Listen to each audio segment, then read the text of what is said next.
अपनी पत्नी को लेकर के बाद सेठ के वहां गए और उनके विचार एकदम बदल गए। पिपाजी की पत्नी इतनी बड़ी महापुरुष है कि उनके चरणों पर सेठ की नजर पड़ते ही उनके जीवन से काम वासना समाप्त हो गई। और जब बुलाया था, जब उसके नियत कुछ अलग ढंग की थी, लेकिन जब गई वो तो उनको मां कह करके पुकारा। मातृभाव उनके मन में जग। ये बड़े अलौकिक महापुरुष है, दिव्य महात्मा। अब ये चर्चा क्या है, देखो महात्मा लोग जो होते हैं ना, इनके भगत भी बहुत होते हैं और निंदक लोगों की भी कमी नहीं होती। और ये एक स्वाभाविक बात है, एकदम सामान्य आदमी हो ना, उनकी प्रशंसा करने वाले भी ज्यादा नहीं होते और निंदा करने वाले भी ज्यादा नहीं होते। आदमी जितना बड़ा होता है, प्रशंसक ज्यादा जिसके होते हैं, निंदक भी उतने ही उनके खड़े हो जाते हैं। तो कुछ लोग तो पहले से ही जलते थे। राजा जब से पीपाजी का शिष्य बना तब से ही राजा के भाई लोग भी जलते थे। और कुछ ब्राह्मण वगैरह ऐसे लोग थे, वो भी जलन। तो ये चर्चा उनके पास पहुंची तो इनको बड़ा मौका मिल गया निंदा करने।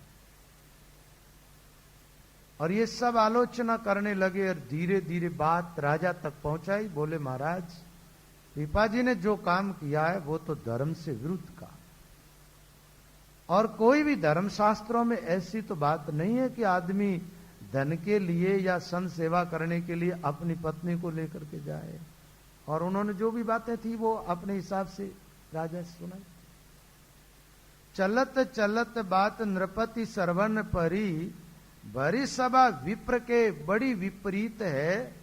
भूप मन आई ये निपट घटाई होत, भक्ति सर साई नहीं जाने घटी प्रीत है। चले पीपा बोध देन द्वार ही ते सुधि दई, ले सोनी कही आओ करो सेवा रीत है। बड़ो मूड राजा और मोजा गांठे बैठो मोची घर, सुन दौर आयो रहे ठाड कौन नीति। लोगों ने निंदा की पीपाजी की।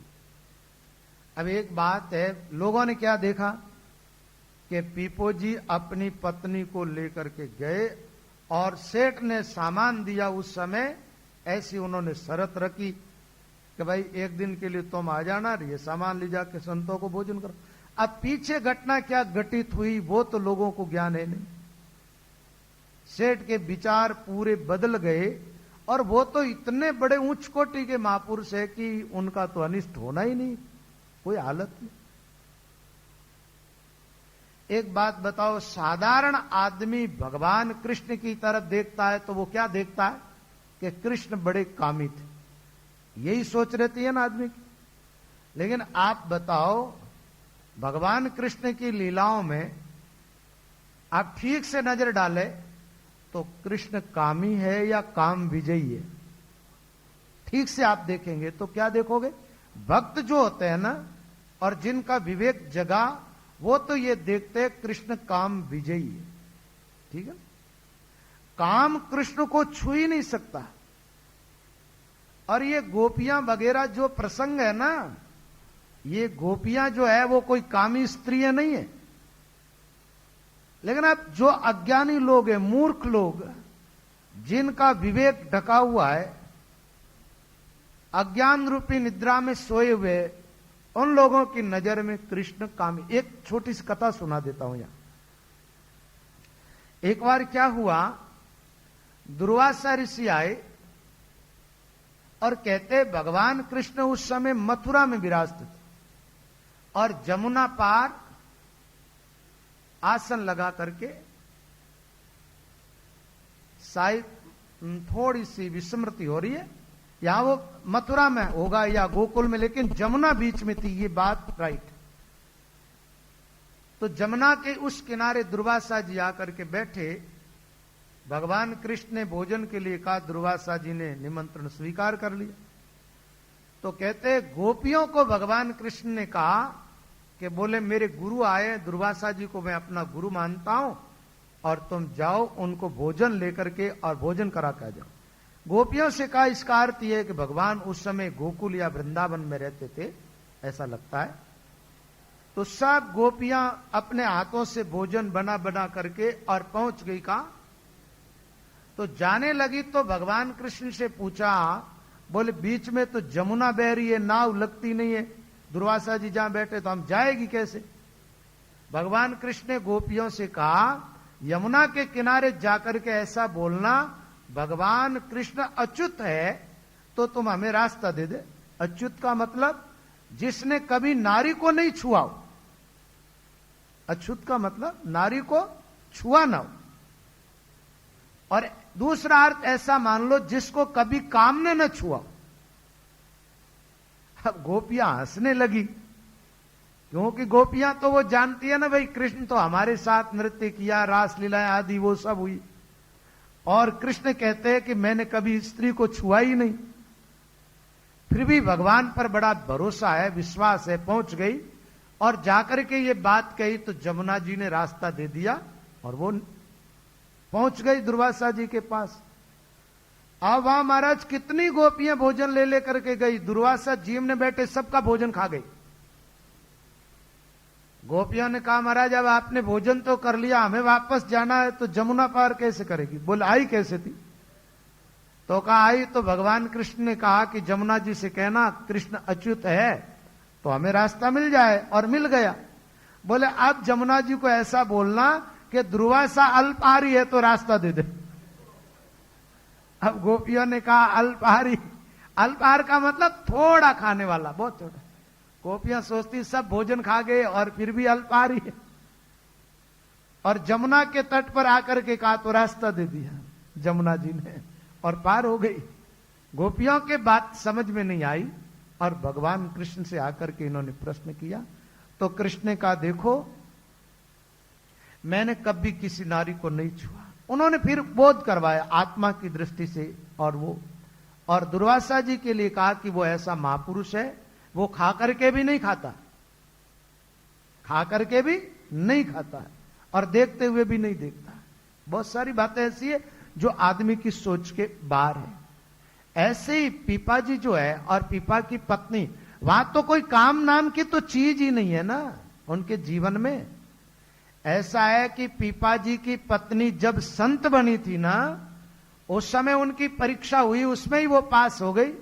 और रामानंद जी महाराज ने कहा पीपा जी से कि इनको साथ रखो। पीपा जी ने कहा किसी और संत के साथ कर दो, मैं इसको साथ नहीं रखूंगा, क्योंकि मैं इसको क्या पत्नी मान करके साथ रखूं, और पत्नी मान के साथ रखूं तो फिर संत काहे को बनूं। तब रामानंद जी महाराज ने कहा था उस समय, बोले और संतों का मुझे भरोसा नहीं है और तुम्हारा पूरा विश्वास, तुम्हारा पूरा विश्वास, इसलिए तुम इसको साथ रखो।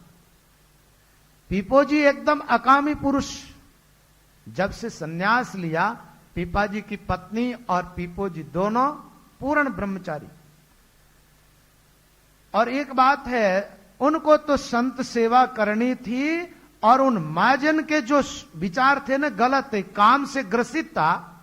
तो पीपा जी की पत्नी ने सोचा इसके घर का अंजल संतों को जिमा दूं, जिससे इसकी बुद्धि सुधर जाए, इनके जीवन से काम वासना खत्म हो जाए और ये भगवान का प्यारा भक्त बन जाए। सोच ऐसी है, इसलिए स्वीकार कर लिया कि मैं आ जाऊं। सन्यास लेने के बाद वो भला काम वासना भोगने के लिए गई क्या? और ऐसा ही होता तो आप मानिए कि उस महाजन की सोच कभी नहीं बदलती। लेकिन उसने जैसे ही उस महापुरुष के चरणों के दर्शन किए और महाराज नतमस्तक हो गया। लेकिन लोग चर्चाएं अपने हिसाब से करने लगे, और लोगों को क्या पता कि भीतर से आदमी क्या है। लोग तो बाहर से देखते हैं। गए और पीपाजी लेके गए, ये बात सबके दिमाग में। अब वहां घटना क्या घटित हुई वो किसी को पता नहीं। संत की गत रामदास जग से लखी न जाय, बाहर तो संसार सा भीतर उल्टा था। राजा के कान में बात पड़ी और राजा ने भी विचार किया, ये तो कार्य ठीक नहीं हुआ। अरे भाई, वो मेरी गुरु पत्नी है और मेरे गुरु जी है, तो हमारे राजकोष में किस चीज की कमी। संत स्थान पर आ गए और पीपोजी महाराज वहां नहीं थे, तो वो मेरे यहां समाचार भेजवा देती, मैं भेज देता सब सामान। उनके भाव थोड़े कम हो गए। और आप जानते हो भक्ति मार्ग के अंदर आदमी के जीवन से भाव कम हो जाता ना, भावों की कमी आते ही आदमी नीचे गिर जाता। यहां तो नफा नहीं वस्तु में नफा भाव में होई, भाव भी होना मानवी बैठा पूंजी खोई। वस्तु में नफा नहीं, भावों में नफा। अब पीपाजी ने विचार किया कि राजा मेरा शिष्य है, और शिष्य बना जब ये पूरा समर्पित हो गया था, और आज निंदक लोगों के मुंह से मेरी निंदा सुन करके और उन्होंने भाव घटा लिए, तो मुझे अपना काम पूरा करना चाहिए। गुरु का काम होता है कि भाई शिष्य को ठीक सलाह दे और वो अपने मार्ग से हट जाए तो सही रास्ते पर ले आए, प्रयास पूरा करे, उसके बाद सफलता नहीं मिले तो वो बात अलग। पीपाजी के प्रति अब चेले के मन में भावना तो नहीं रही, उसके बावजूद भी पीपोजी वहां गए उनको उपदेश करने के लिए, और जाकर के द्वारपाल से कहा कि राजा से कह दो उनके गुरुदेव मिलने के लिए आए। द्वारपाल ने जाकर के कहा तो राजा ने कहा गुरु महाराज से कह दो वहीं ठहरे, अभी मैं भगवान का पूजन कर रहा हूं, बाद में मिलूंगा। अब बताओ, गुरुजी द्वार पर आए और चेला कहे कि मैं भगवान की पूजा कर रहा हूं, गुरुजी को वहीं बिठाओ, ये चेलापना होता है क्या? और चेला वैसा कि एक समय वो जब शिष्य बना, अपना राजपाट सर्वस्व गुरु के चरणों में समर्पित करने वाला आदमी आज इतना निंदक लोगों की बात सुनकर के और गुरु से भाव घटा ले। इसलिए तो हमारे महात्मा लोग कहते हैं जो गुरुजनों की निंदा करे ऐसे लोगों से पहले ही दूर रहो, नहीं तो क्या भस्मी डाले भर्मकीर फोड़े चारों नैन। इस ढंग से भ्रमित हो जाओगे, भाव घट जाएगा। एक साखी सुनाई करता हूं मैं, रामचरण करिए नहीं नुगरा सेती ने, आई साख बिगाड़ दे काती फागुन में। ठीक है, काती और फागुन की बरसात फसल को बिगाड़ती है, ऐसे भक्ति निंदक लोग बिगाड़ देते हैं। इसलिए निंदक लोगों से दूर ही रहना चाहिए। नुगरा का कीजिए नहीं संग, ज्ञान ध्यान में पाड़े भंग। जो नर गुरु का अवगुण धारे, होई मनमुखी गुरु विसारे, सो नर जन्म जन्म दुख पासी, गुरुद्रोही जम द्वारे जासी। पीपोजी अपने चेले को बचाने के लिए आए, तो पीपाजी ने द्वारपाल से कहा कि उससे कह दो कि पूजा कहां कर रहा, वो तो मोची के घर बैठा है और जूते बनवा रहा। उस समय क्या कि राजा बैठा तो पूजा घर में, लेकिन उनका मन कहां गया, मोची के वहां जूते बनवाने के लिए। द्वारपाल ने कहा कि आपके गुरुजी तो कहते हैं कि आप मोची के घर बैठे हैं, पूजा कहां कर रहे हैं। और एकदम राजा होश में आया, विचार किया, मेरे मन में भाव आए थे मोची से जूते बनाने के, और गुरुजी को पता चल गया। अब तो वापस उनके मन में थोड़े भाव जगे और आए। बाहर आकर के गुरु महाराज से प्रणाम की, तो पीपाजी ने कहा कि मैं द्वार पर खड़ा रहूं और तुम पूजा का सांग करते हुए मन से मोची के घर चले जाओ, यही गुरु और शिष्य का संबंध होता है। और आप जानते हो गुरु का कोई अपमान करता न इस ढंग से, पूजा का सांग करता रहे, माला आदि का सांग करता रहे, और गुरु आया और गुरु का आदर सत्कार नहीं किया, तो गुरु तो नाराज होता है कि नहीं होता है वो बात अलग है, लेकिन भगवान नाराज हो जाते हैं। एक रामायण में ऐसा प्रसंग है कागभूषणी का। ये पहले जन्म के अंदर महाराज काशी में रह करके शिव जी की पूजा कर रहे थे, और इनके गुरु महाराज आए तो ये क्या, इनको पता है कि गुरु जी आ गए, उसके बावजूद भी सांग करते रहे शिव जी के सामने। गुरु जी तो बड़े दयालु थे महाराज, कुछ भी नहीं कहा, लेकिन शिव जी नाराज हो गए। अब शिव जी की पूजा का सांग कर रहा, गुरु का आदर नहीं किया, जिसके बदले में शिव जी नाराज हो, और शिव जी ने उसको श्राप दे दिया चांडाल पक्षी होने का, इसलिए कौवे का शरीर मिला। राजा को थोड़ा सा उपदेश किया पीपाजी महाराज ने। पीपोजी ने देखा और कहा कि देख, अब तुम एक काम करो, मैंने जो तू शिष्य बनाता जब तेरी संपत्ति पूरी मेरे अर्पण कर दी थी, आज मैं उसमें से कुछ लेने के लिए आया। तो पीपाजी ने देखा कि इसकी सबसे ज्यादा आसक्ति किसमें। उस राजा के घर पर एक रानी थी, बहुत खूबसूरत थी, बांझ थी वो, और उसमें उसकी आसक्ति ज्यादा थी, सूर्यसेन राजा की।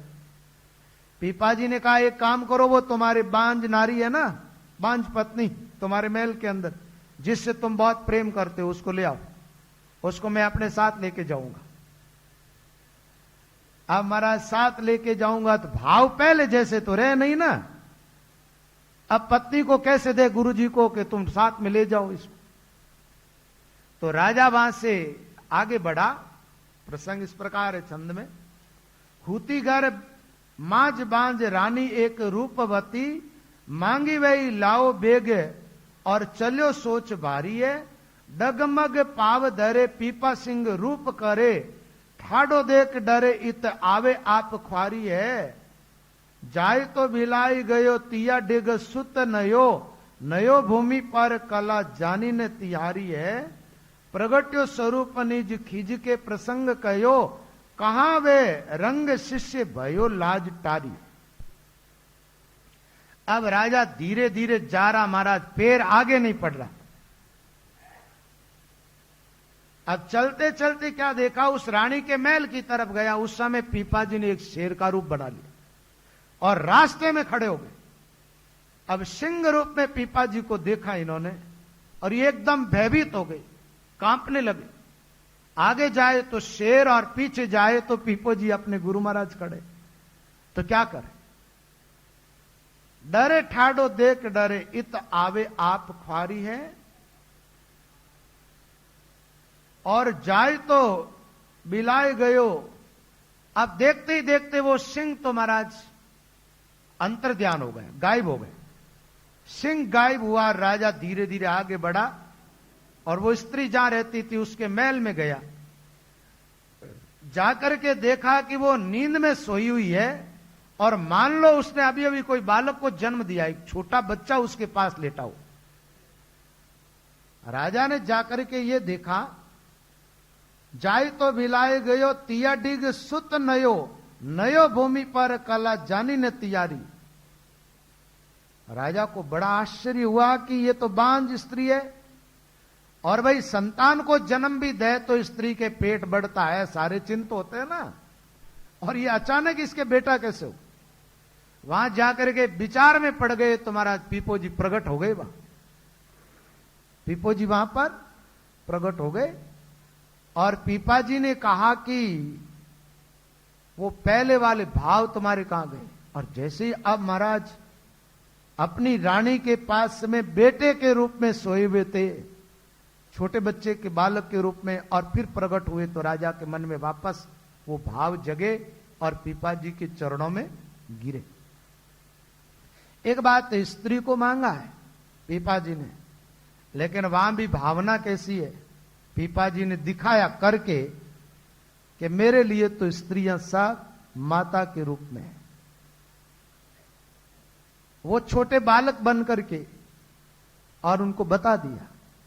जब राजा के मन में जो अभाव था ना वो थोड़ा दूर हुआ, भावना जगी तो की जो पीपोजी महाराज थोड़े नाराज होकर के और दिखावटी गुस्सा करके अपने शिष्य को कहा, प्रगट्यो स्वरूप निज खीज के प्रसंग कयो, कहां वे रंग शिष्य भयो लाज टारी। पीपाजी ने कहा वो पहले वाला भाव कहां गया तुम्हारा, जब सब लोक लाज छोड़ करके तुम मेरे शिष्य बने थे और तुमने सब कुछ मेरे को समर्पित कर दिया था, और ये राज और ये संपत्ति तो मैंने तुझे प्रसाद के रूप में दी, और ये तुच्छ जो निंदक लोग जो कुछ भी नहीं समझते संत की महिमा को, उनकी बातें सुन करके और तूने प्रेम घटाया। तू जानता है गुरु से जब भाव हट जाते हैं तो फिर भगवान भी अपनी भक्ति वापस खींच लेते हैं उसके हृदय से, पर भक्ति वहां पर नहीं रहती। पीपाजी ने अपने शिष्य को इस प्रकार समझाया। दियो उपदेश नृप हृदय में प्रवेश कियो, लियो वे पन आप आए निज धाम है। बोलियो एक नाम साधु एक निस देव तिया, और लेव कई भागो संग भागी सीता वाम है। और प्रात भय चले नहीं रहन ही की आज्ञा प्रभु, और चलो हरि आगे घर घर देखो गाम है। आयो वाई ठोर चलो माता पहुंचाई आओ, आई गए पाव भाव भयो गयो काम है। राजा को ठीक ठीक उपदेश किया और वापस भावना राजा के मन में जगी, और निंदक लोगों की जो चर्चा उनके चित्त पर असर कर गई थी ना, वो असर खत्म हो गया। पीपोजी राजा को उपदेश करके और अपने आश्रम पर वापस आ गए। एक बार क्या है कि ये कोई साधु आया, पीपाजी की पत्नी को देखा और इसके मन में काम वासना जग गई। अब काम वासना जगी तो महाराज पीपाजी से कहा, अतिथि बनकर के आए ना, तो पीपाजी ने कहा महाराज आपकी क्या सेवा करूं। तो साधु ने कह दिया ये काम करो, आप आपकी पत्नी एक दिन के लिए मुझे दे दो। ठीक है। अब वैसे तो ऐसा काम कोई आदमी कर नहीं सकता है। एक बात है, स्त्री को साथ में रख करके साधु चलता है ना। अब पीपाजी के जीवन की कहानी सुन लो। इसलिए तो साधु संत क्या करते थे, भजन साधन करने निकलते थे जब स्त्रियों को पीछे छोड़ देते। और रामचरण जी महाराज ने तो एक प्रतिबंध लगा दिया हमारे रामसनी संप्रदाय, बोले स्त्री को साधु बना करके साथ रखना ही मत। इसलिए रामसनी संप्रदाय में स्त्री को दीक्षा देते हैं लेकिन साथ भी नहीं बनाते। ये शाहपुरी संप्रदाय महाराज ने वाणी मना कर दिया, बेगन दीजिए भाम को या धोड़ा लायक नाय, या का घटकी आबरू राता कपड़ा माय। राता कपड़ा माई गरी की घर में सोवे, और बायर बीकर जाए आप दोनों की खोवे। सूर नूर चेली हरे गुरु गीदड़ हो जाए, बेगन दीजिए भाम को आ धोड़ा लाए नाई। कन्ने बेटी कड़ा गटा, हमारा साथ भी बना करके साथ में रखो तो अच्छा तो लगता नहीं। इसलिए महापुरुषों ने कह दिया यहाँ का घटकी आबरू राता कपड़ा माए, और गरी की घर में सोए। दूसरी एक उपाधि हो जाए, मान लो साधु संयमित है, संयमता से रह रहा, उसके बावजूद भी अब स्त्री का ध्यान तो रखना पड़े ना। साधु है तो फक्कड़ है महाराज, जंगल में पड़ा रहे तो कोई दिक्कत नहीं, भिक्षा मांग के खा ली चाहे जा, और स्त्री को साथ में रखा तो बंद नहीं। इसलिए पीपाजी ने पहले ही गुरु महाराज से कह दिया, बोले महाराज ये मेरे साथ मत रखो आप। लेकिन रामानंद जी महाराज भी बड़े उच्च कोटि के महात्मा थे, वो विचार किया कि ये बहुत उच्च कोटि की साध्वी है और इनके साथ रहने से कोई हानि होगी नहीं, इसलिए पीपाजी के साथ रख दिया। हानि तो कुछ नहीं हुई है, लेकिन रास्ते में बाधाएं काफी आई है, काफी समस्याओं का सामना करना पड़ा। अब पीपोजी तो ऐसा महात्मा है महाराज, उनसे तो कुछ भी मांगे तो वो तो मना तो करते ही नहीं। और पीपाजी ने कह दिया, बोले आपने मांग लिया तो एक काम करो, अपनी पत्नी से कहा देवी एक रात के लिए तुम इस साधु के साथ चली जाओ। ठीक है, दे दिया उसको। अब वो अपने पति भी है, पीपाजी को अपना गुरु भी मानती है, उनकी आज्ञा का उल्लंघन करने का तो काम ही नहीं है। वो साधु के साथ चली तो साधु ने विचार किया यहां से अपन इसको दूर ले चल, थोड़ा आश्रम से उस सीता जी का हाथ पकड़ लिया और लेकर के चला। वो जहां भी जाते हैं ना, एक पुरुष है जो पीछे का पीछे उनके लगाओ, जहां जाए और पीछे मुड़ के देखे तो कोई आ रहा है, जहां जाए पीछे मुड़ के देखे तो कोई आ रहा। ऐसे भागते भागते सुबह हो गई, सूर्य उदय हो गया, और पीपाजी की पत्नी ने कहा मेरे स्वामी की एक रात के लिए आज्ञा थी, एक रात के लिए मैं आपके साथ रह गई।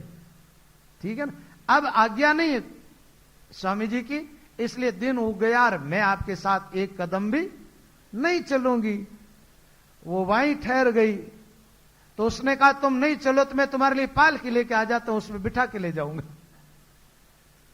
ठीक है ना, तो उन्होंने कहा वो तुम्हारी मर्जी की बात, मैं तो यहां से एक कदम भी आगे नहीं चल सकता।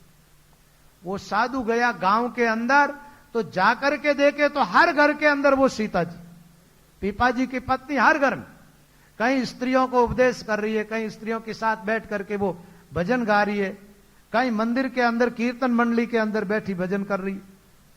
ऐसा चमत्कार देखा, और वो साधु तो साधु था, आखिर कोई वासना जग गई है, कुमति आ गई। वापस आया और पीपाजी की पत्नी के चरणों में गिर करके प्रार्थना करने लगा, रोने लगा, मैंने बहुत बड़ी भूल कर दी, बहुत बड़ी गलती हो गई मेरी, और मैं आपको अपनी माता के रूप में देखता हूं और आप मुझे माफ कर दो। तो या तो भाई माफ करने की बात छोड़ो, माफी मांगने के पहले ही माफ करते हैं ना। पीपाजी ने बुरा माना नहीं और इन्होंने भी नहीं माना, और ये वापस पीपाजी के पास में लेकर के आए, पीपाजी के चरणों में गिर गए और उनका उपदेश प्राप्त करके और काम वासना से वो साधु मुक्त हो गया। इस ढंग की बात आती है। प्रात भय चले नहीं रहन ही की आज्ञा प्रभु, और चलो हरि आगे घर घर देखो ग्राम है। घर घर के अंदर सीता जी के दर्शन हुए। आयो वहीं ठोर चलो माता पहुंचाई आओ। बोले माता जी चलो आपको अब पहुंचा के आता हूं वापस स्वामी जी के पास। आए गए पाव भाव भयो गयो काम है। पीपाजी और पीपाजी की पत्नी के प्रभाव से वो साधु काम मुक्त हो गया और महाराज पीपाजी के चरणों में गिर करके उपदेश ग्रहण किया। आगे का प्रसंग है कि ये तो साधु की बात ही, कुछ लोगों ने साधु वेश बना ली। कई बार लोग साधु वेश बना करके भी तो नाजायज फायदा उठाते। विचार के ये पीपो जी साधु जो भी मांग लेते उनको दे देते, तो अपन भी साधु बन करके चले जाओ। अब वो साधु थे ही नहीं, हकीकत में साधु वेश बना लिया और 4 जने थे, ये चोर लुच्चे लफंगे टाइप लोग थे। साधु वेश बना करके पीपाजी के वहां चले गए। विषय कुटिल 4 साधु वेश लियो धार, किन्हीं मनोहार कई तिया निज दीजिए, करी के श्रृंगार सीता कोठे माज बैठी जाए, चाहे मग आतुर वे आजू जाओ लीजिए, और गए जब द्वार उठी नहारी फुकार वे को, फारे नहीं बानो जान आए अति कीजिए, अपनो विचारो हियो कियो भोग भावना को, मानी साच भय शिष्य प्रभु मति दीजिए। ये कुटिल लोग पहुंच गए पीपाजी के आश्रम पर, महात्मा बने हुए। साधु वेश देख करके पीपाजी ने इनका आदर सत्कार किया और मनवार की, भोजन प्रसाद की। तो इन्होंने क्या कहा, बोले हमें तो भोजन प्रसाद नहीं चाहिए, हमारे को तो आपकी पत्नी चाहिए। पीपाजी ने कहा वो कोठे पर बैठिए। कोठा मतलब मकान, छोटा कमरा कोई होगा, बोले वहां बैठिए जो जाओ। ये जैसे ही वहां पहुंचे तो महाराज एक शेरनी बैठी है, और शेरनी ने जैसे हुंकार की तो ये एकदम भागे और थोड़ी ये पीछे भागी। ये कांपते हुए पीपाजी के पास आए और नाराज होकर के गुस्सा करके कहने लगे, बोले आप कैसे संत सेवा करते हो? हमने तो आपकी पत्नी को कहा पत्नी के लिए और आपने हमें भेज दिया उस शेरनी के मुंह में, और ये तो ठीक रहा कि हम भाग करके यहां आ गए, नहीं तो हमें बीच में ही मार देते। पीपाजी ने कहा गुस्सा करते हो वो तो ठीक है, पहले अपने हृदय को देखो। काम वासना लेकर के वहां गए थे ना, इसलिए वो शेरनी दिखाई देती थी। थोड़ी काम वासना का त्याग करके अब जाके देखो। दोबारा उन्होंने जाकर के देखा तो महाराज पीपाजी की पत्नी, इनके मन से काम वासना और कुटिलता के भाव सब चले गए। ये महाराज पीपाजी के चरणों में गिर गए और हकीकत में साधु बन गए। उसी दिन से एक बात है, संतों का प्रभाव ही ऐसा है कि कुटिल लोग कुटिलता छोड़ करके और संत बन जाते। अंगुलीमार का प्रसंग भी ऐसा ही है ना, मारने के लिए आया, उनको मारा, संत बना दिया। तो कहते हैं ये सब लोग चारों ही महाराज पीपाजी के शिष्य बन गए और प्रार्थना की कि महाराज ये हमारी एक भूल हुई और इस पर आप हमें माफ करें। पीपाजी ने माफ तो किया ही। पीपो जी तो देखते हैं कि जीव तो सब ईश्वर का अंश है और ये तो विचारों का काम है। पीपाजी ने उनकी गलत धारणाओं को मिटा दिया और उनके हृदय में भक्ति की स्थापना कर दी और राम मंत्र का उपदेश करके उनको भगवान के भक्त बना दी। एक बात बताओ, ऐसे सोच रखने वाले के प्रति किसी के मन में हित की भावना जगती है क्या? ऐसी भावना तो पीपाजी जैसे महापुरुष के जीवन में ही जग सकती है, और किसी के जीवन में नहीं जग सकती। और तो देखेगा कितनी गलत नीयत के लोग हैं, जूते मार के भगाओ इनको, ऐसा भाव जगेगा। लेकिन आप देखो पीपाजी ने उनको अपना शिष्य बनाया, जिन्होंने उनकी पत्नी के प्रति गलत सोच रखी, उनको चेला बना लिया और भक्ति उनको प्रदान की। परम भक्त बन गए ये भगवान के, और सही अर्थों में सच्चे संत बने आगे जाकर।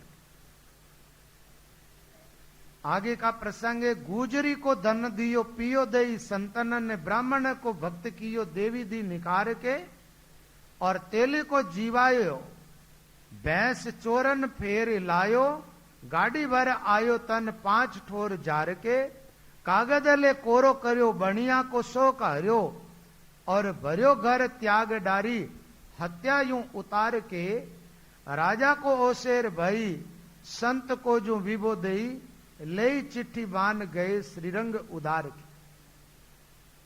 बड़ी अच्छी अच्छी बातें आई है पीपा जी की कथा में। एक बार क्या हुआ, पीपा जी के आश्रम पर बहुत सारे साधु संत आए हुए थे।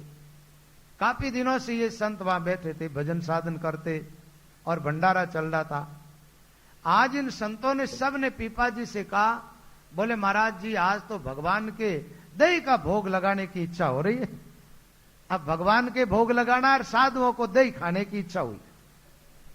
तो पीपा जी ने विचार किया, दही खिलाना संतों को तो कैसे खिलाए, और संतों के मन में ऐसी इच्छा हुई है तो इनकी इच्छा अनुसार भोजन बनना चाहिए। पीपा जी के मन में जैसे ही संकल्प हुआ कि मेरे संतों को दही खिलाना है, इतने में एक गुजरी महाराज दही का मटका लेकर के बेचने के लिए आए। पीपा जी ने उसे बुला करके कहा, देवी एक काम करो, ये दही आज हमारे संतों की सेवा में रख दो। आज तो हमारे पास पैसे नहीं है, लेकिन तुम चिंता मत करो, आज जितना चढ़ावा आएगा तेरे दही की कीमत से ज्यादा आएगा तो भी तेरे को दे देंगे, और उतना आएगा तो ही तेरे को दे देंगे, और तेरे को विश्वास है तो मेरे संतों को दही खिला दो। उस गुजरी ने राजी राजी महाराज पीपा जी को वो दही दे दिया, और पीपा जी ने पंगत लगी, सब संतों को दही जिमाए। संतों ने दही पाया, और योग की बात थी, उस दिन काफी ग्रस्त भक्त लोग आए आश्रम में, और खूब सारी भेंटें ला करके पीपा जी को दी। उसमें रुपये भी थे, सोने की कुछ मोहरें भी थी। दही जो था ना उससे बहुत ज्यादा कीमती, जैसे सोने आदि और रुपये पैसे ज्यादा थे उसकी कीमत से। और पीपा जी के पास जितना आया पूरा का पूरा धन उस गुजरी के घर पहुंचा दिया। ऐसा नहीं है कि दही जितना था उतना ही, पीपा जी ने कह दिया आज जो आएगा दे देंगे। अब ज्यादा आ गया तो उस गुजरी के भाग का आया। गुजरी के पास धन पहुंचा तो गुजरी ने कहा, महाराज मेरे दही की कीमत तो इतनी थी नहीं। दही तो भाई उस जमाना में पीपा जी के टाइम 5-7 रुपये का होगा, और हमारा ख्याल में रुपये भर का ही होगा। उस समय तो 1 रुपये भी की भी बड़ी कीमत थी। और मैंने तो बचपन में देखा है कि गांवों के अंदर तो ज्यादा कहीं मेहमान आते, ब्याह शादी ऐसी होती ना, तो दूध गांव में जितना होता वो ला करके दे देते थे, लोग पैसे भी नहीं लेते। दूध बिकने तो बाद में लगा था, पहले तो ऐसे ही दे देते। गांव में तो ऐसा होता था। आपके यहां पर कोई काम है तो आगती पागती अड़ोसी पड़ोसी रिश्तेदार भाई लोग जितने थे जाति समाज के, उनके जितना दूध होता वह पहुंचा देते। तो गुजरी वापस आई, वो धन ज्यादा था लेकर के, बोले महाराज मेरे दही के दाम तो इतने होते नहीं, इतना धन आपने भेजा। पीपा जी ने कहा ये तेरे भाग से ही आया, इसलिए हमने तेरे पास भेज दिया। उस गुजरी के मन में भाव जगा, और पीपा जी की कृपा से उसको भक्ति की भी प्राप्ति हो गई। गुजरी ने क्या किया, वो पूरा का पूरा धन पीपा जी महाराज को देकर के एक भंडारा रख दिया, और सब संतों को भोजन करवा दिया, जिमा दिया। उसने भी रखा नहीं। तो कहते गुजरी को धन दियो पियो दई संतन ने, और ब्राह्मण को भक्त कियो देवी दी निकार के। पीपो जी महाराज एक बार विचरण करते हुए गए एक ब्राह्मण के घर। ये हमारा देवी का भक्त था और भगवान का भजन करता नहीं था। वैष्णव धर्म के अंदर देखो, या तो भगवान विष्णु की उपासना होती है, और या निर्गुण निराकार के अंदर निरंजन परमात्मा की उपासना होती है, राम जी। तो यहां देवी देवताओं की उपासना का विधान है नहीं। देखो अलग अलग संप्रदाय जो चल रही है उनमें अलग अलग उपासना है। वैष्णव धर्म में वैष्णव का मतलब ही यही होता है कि विष्णु के उपासक, ऐसा मान। ब्राह्मण देवता ने पीपा जी से प्रसाद पाने के लिए कहा तो पीपा जी ने कहा देखो भाई, हम तो हमारे ठाकुर जी को भगवान को भोग लगा करके और भगवान का जो प्रसाद होता है वो ही हम पाते हैं, देवी देवताओं के चढ़ा हुआ भोजन हम नहीं पाते। ऐसी बात कही तो ब्राह्मण ने कहा महाराज आपको कुछ तो लेना ही पड़ेगा। पीपा जी ने कहा एक काम कर, ये तेरी देवी के लिए भोग बंडा है ना, इसमें से सामान जितना है वो थोड़ा थोड़ा निकाल के लिया, मैं मेरे ठाकुर जी के भोग लगा करके और प्रसाद पा लूं। ब्राह्मण देवता ने क्या किया, वो सामान जो था ना, देवी के तो सवामणि चढ़ रही थी, सवामणि का भोग, और थोड़ा थोड़ा सामान ले जाके पीपा जी को दिया। और पीपा जी ने क्या किया महाराज, प्रसाद बना करके भगवान को भोग लगा के पा लिया। अब वो सवामणि का भोग देवी के चढ़ा दिया और बहुत सारे लोगों ने झीम लिया, झीम झीम के चले गए। रात्रि हुई और देवी प्रकट होकर के ब्राह्मण से कहने लगी, पीपा नहीं ब्राह्मण देवता तूने भंडारा किया, सवामणि चढ़ाई, लेकिन आज मेरे को तो भोग नहीं लगा। ब्राह्मण देवता ने कहा जैसे भोग लगाता हूं वैसे तो लगा। ये पीपा जी के जीवन की पहले की घटना, ऐसी कहानी यहां आई। देवी ने कहा कि आज का भोग तो भगवान विष्णु को लग गया, और पीपा जी ने अपने भगवान को भोग लगाया, और भगवान को भोग लगा हुआ प्रसाद मेरे को तो मिला नहीं। भगवान के पार्षदा ने मुझे तो मठ से भी अलग कर दिया।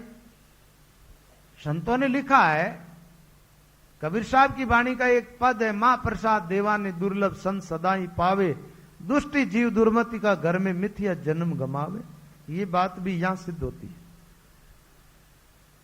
तो उन्होंने कहा देवी से कि मैंने तो भोग लगाया था और पार्षदा ने तुझे मठ से निकाल दिया, और भोग तुझे नहीं लगा तो फिर तू मेरा कल्याण कैसे करेगी। इसका मतलब ब्राह्मण देवता ने सोचा कि देवी भयभीत है भगवान के पार्षदों से, और वो ब्राह्मण सीधा पीपा जी के पास पहुंचा और प्रार्थना की कि महाराज उपासना देवी की करनी चाहिए, भगवान की। एक बात है, भागवत कथा सुनी ना आप? भागवत कथा के आरंभ में 6 प्रश्नों से भागवत आरंभ हुई है, और उसमें एक प्रश्न ऐसा था कि उपासना किसकी करनी चाहिए, और वहां सूत जी ने शौनक आदि ऋषियों को समझाया। उसमें भी यही बात है कि अन्य देव देवताओं की उपासना नहीं करके उपासना भगवान की करनी चाहिए। अब इस भगवान की उपासना में थोड़ी बात आप समझ लें। देखो, भगवान के लिए सब कुछ करो आप, सब ठीक है, वाजिब है। भगवान की उपासना में आप राम के रूप में उपासना कर सकते हो, कृष्ण के रूप में उपासना कर सकते हो, चार भुजा जी के रूप में उपासना कर सकते हो, श्रीनाथ जी के रूप में उपासना कर सकते हो, और राम से नहीं भाई बहनों को चाहिए वो रमतीत राम के रूप में उपासना करे राम जी की, है ना। ये उपासना में पद्धति अलग अलग है, लेकिन सब भगवान की उपासना होती है। नारायण के रूप में आप, भगवान विष्णु के रूप में, मूलतः तो नारायण और विष्णु के रूप में उपासना होती है, तो सब अवतारों की उपासना उसके अंतर्गत ही हो जाती है। लेकिन उपासना भगवान की ही होनी चाहिए, आत्म कल्याण चाहो तो। अब रही बात भाई निर्गुण उपासना के अंदर मूर्ति पूजा आदि का विधान नहीं है, सगुण उपासना में है तो भक्तों को लाभ भी हुआ, लेकिन उन्होंने मूर्ति मानी उनको तो कोई लाभ नहीं हुआ, और जिन्होंने भगवान ही माना उनको लाभ हुआ। भगवान तो कण कण में है ना, तो कण कण में है वो परमात्मा, मूर्ति में भी है, वो आपके अंदर भी है, और आपकी भावना जहां टिकती है वहां परमात्मा प्रकट हो जाते हैं। आपके भावों का भगवान बड़ा आदर करते।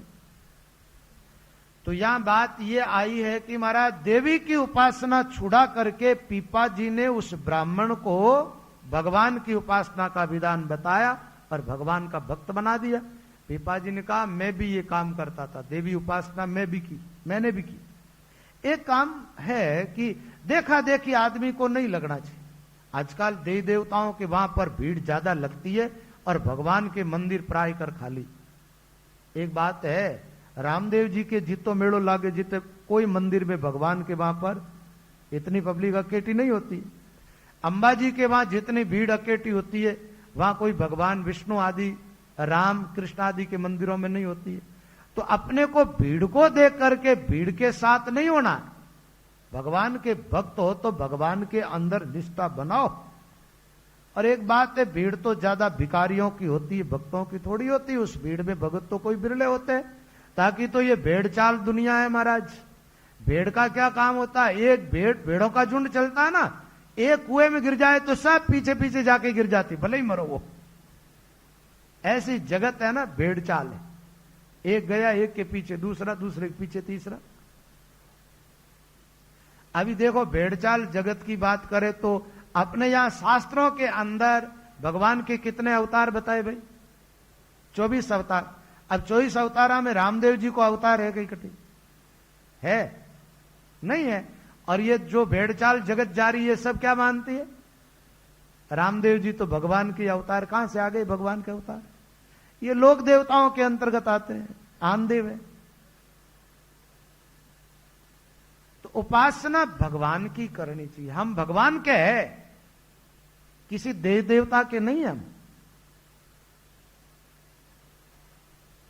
तो भगवान की आज्ञा का पालन करना चाहिए, भगवान की उपासना करनी चाहिए, भगवान के भक्त बनकर के संसार में जियो, लोक परलोक दोनों सुधर जाए। आप ईश्वर उपासना छोड़ करके इधर उधर न जाओ। ब्राह्मण देवता को पीपा जी ने सच्चा वैष्णव बना दिया, भक्त बना दिया भगवान का। तेली को जीवायो। एक बार क्या हुआ, एक तेलन थी महाराज जो तेल बेच रही थी। तो पीपा जी के पास में से निकली तो रामनी श्यामनी तेल लो कर रही थी। तो पीपा जी ने कहा, क्या तेल लो करती है, राम राम किया कर। ये मानव जीवन बार बार नहीं मिलता है, और राम राम करेगी तो मुक्त हो जाएगी, तेरा लोक परलोक सुधर जाएगा। उस तेलन ने क्या जवाब दिया पीपा जी को? बोले, राम राम तो किसी का कोई मर जाता जब करते हैं, मैं काहे को राम राम करूंगी? मर जाते शमशान में लेकर के जाते जब राम राम करते। ऐसे बोल गई। पीपा जी ने कहा, तेरी मर्जी की बात। अब सच में ही क्या हुआ, वो अपने घर गई तो उसका पति मर गया। अब मर गया तो वो तेलन रोने लगी महाराज, और उस तेली की अर्थी निकाली जा रही है, शमशान की तरफ ले जा रहे। और वो तेलन महाराज पीछा नहीं छोड़ रही, उसके अर्थी के पीछे पीछे रोती रोती भागती। पीपा जी महाराज को देखा और वो चिल्ला के कहने लगी, साधु ने मेरे पति को मार दिया, इसने मुझे राम राम करने के लिए कहा, और मैंने कहा कि कोई मर जाते जब राम राम करते तो मेरा पति मर गया। अब पीपा जी ने कहा, देख तेरा पति मर गया ना, तो तू राम राम करे तो तेरा पति जिंदा हो जाएगा। क्या कहा? तेरी सोच ये थी कि कोई मर जाता जब राम राम करता है, मेरी सोच ये है कि कोई राम राम करे तो मरा हुआ ही जिंदा हो जाता। अब तो वो तेलन महाराज पीपा जी के चरणों में गिर करके राम राम करने लगी। बोले, महाराज मेरे पति को जिंदा कर दो, मैं जीवन भर राम राम करूंगी। और पीपा जी ने महाराज उस मुर्दे को राम मंत्र सुनाया और तेली जिंदा हो गया। तेलन और तेली दोनों महाराज भगवान के परम भक्त बन गए। तो यहां आया तेली को जीवायो। एक बार क्या हुआ, एक कोई भगत था जो पीपा जी के वहां पर साधु संतों की खूब सेवा होती।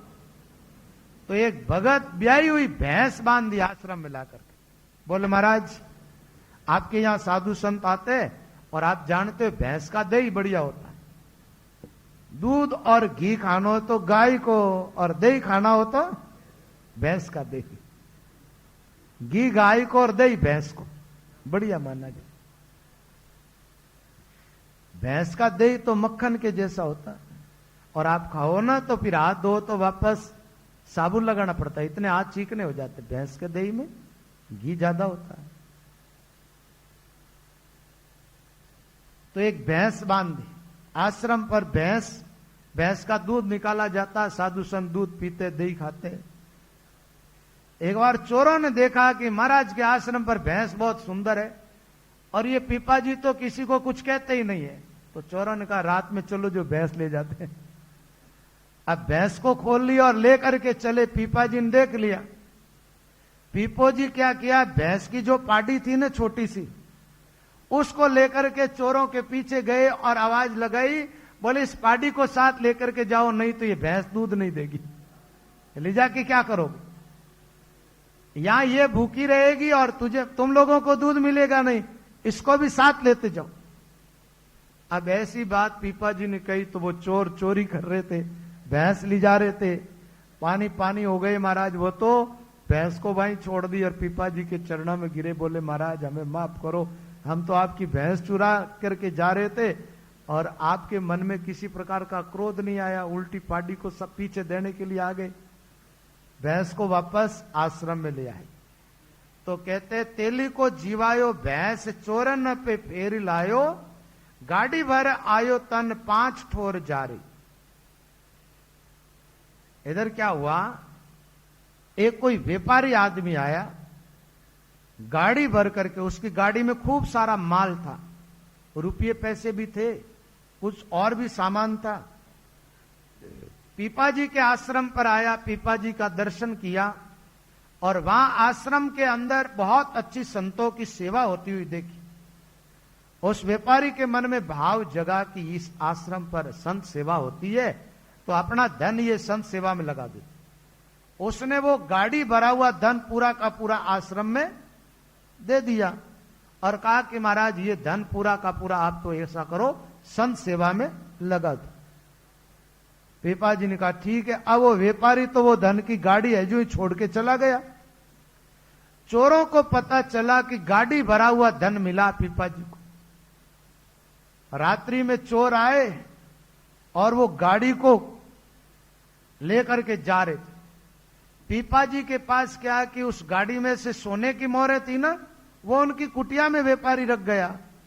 तो चोर गाड़ी लेके जाने लगे, पीपा जी को पता चल गया तो वो सोने की मोहरों की जो पोट थी ना, वो लेकर के कहने उन चोरों के पीछे गए और कहा भाई तुम्हें धन की जरूरत है, हमें तो जरूरत नहीं है, और ये गाड़ी भरा हुआ धन ले जाते, ये सोने की मोहरों की थैली भी साथ लेते जाओ, ये भी तुम्हारे काम आएगी। चोरों के पीछे जाकर के और चोरों से इस प्रकार कहा। और महाराज चोरों ने विचार किया हम इनकी गाड़ी ले जा रहे, भरा हुआ गाड़ी भरा धन, उसमें इनको कोई बुरा नहीं लगा, और पीछे से सोने की मोहरें लेके और आ गए। चोर रुक गए, विचार में पड़ गए। पीपो जी एकदम पास में गए और वो सोने की मोहरों की थैली उनको देने लगे। जैसे ही पीपा जी की नजर पड़ी उन चोरों पर, छकी दृष्टि जहां पर पड़े रोम रोम छक जाए। चोरों के विचार एकदम चेंज हो गए और पीपा जी के चरणों में गिर करके माफी मांगने लगे, महाराज हमें माफ कर दो। एक तो वो व्यक्ति था जो अपना धन आपकी सेवा में दे के गया और हम कैसे कुटी ले जो को लेकर के जा रहे। वापस वो बैलगाड़ी लेकर के चोर आश्रम में आ गए। धन तो लगाया संत सेवा में, और चोर थे वो महाराज पीपा जी के शिष्य बन गए और भगवान की भक्ति करने लग गए। आगे का प्रसंग आया, तन 5 ठोर जा रही। एक बार पीपा जी ने 5 रूप धारण किया और शरीर छोड़ा। ये प्रसंग जो भी होगा हम आपको कल की सत्संग। स्वामी जी श्री रामचरण।